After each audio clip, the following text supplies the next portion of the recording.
Hello and welcome to Zeitgeist, the true news network.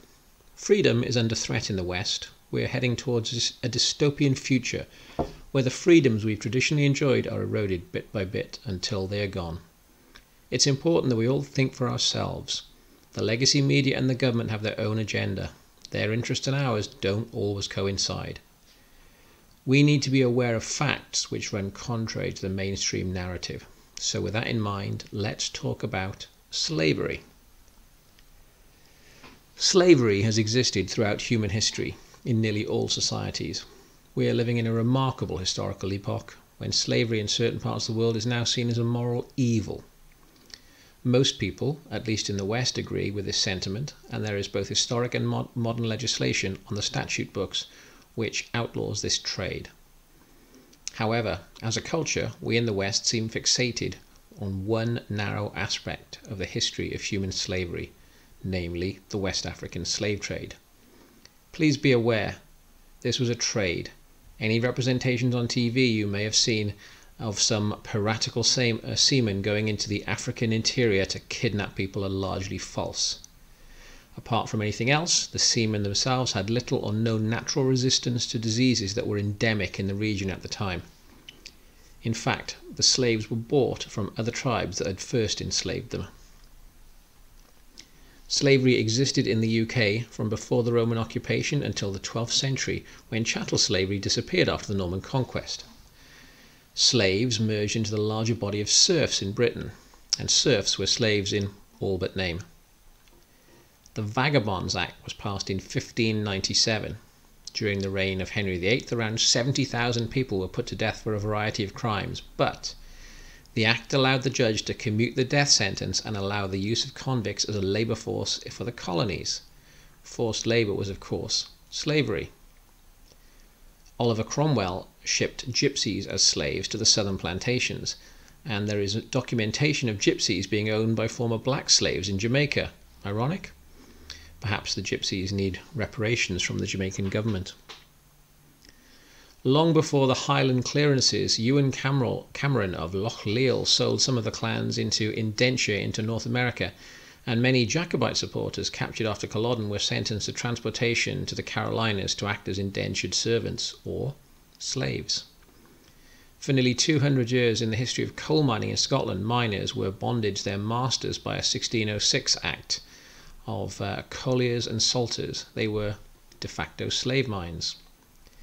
For nearly 200 years, the workhouses practiced forced labour, and even children weren't rescued until the 1844 Factories Act.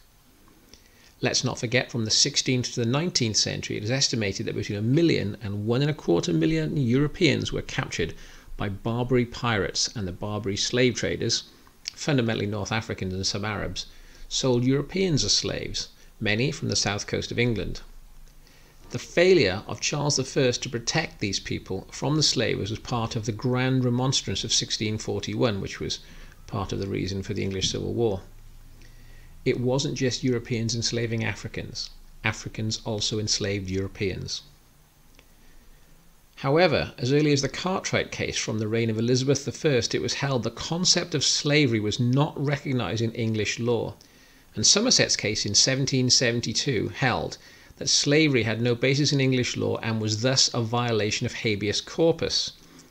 William Wilberforce saw the Slave Trade Act passed in 1807. Thereafter, the Navy spent blood and treasure fighting to end slavery. In 1833, the UK spent 40% of its income emancipating slaves throughout the empire. This was borrowed money, and the debt wasn't finally settled until well after the year 2000. So if you're reading this, it's likely that you helped pay to emancipate slaves. So focusing on the wholly incomplete picture of African slave, Evil Whitey is a fake, lying narrative designed to promote the Marxist agenda of Black Lives Matter. Know it for the lie that it is. Black slavery was an absolute evil from the past, but so was British intertribal enslavement, the Roman enslavement of indigenous Celts, the Norman enslavement of indigenous Saxons, the Elizabethan enslavement of indigenous Brits, Cromwell's enslavement of gypsies, Cameron's enslavement of other Highland clans who were Jacobites and their subsequent transportation, the Scots in the coal mine, and the de facto enslavement of children in workhouses. All of these things were slavery. So were more than 1 million European slaves taken by black slavers to North Africa and the Arab world. But only one group seems to be using slavery as an excuse for lawlessness, violent criminality, rampant out-of-wedlock childbirth, and educational failure. Only one group is demanding reparation and the removal of statues because, that's the big pressing issue today.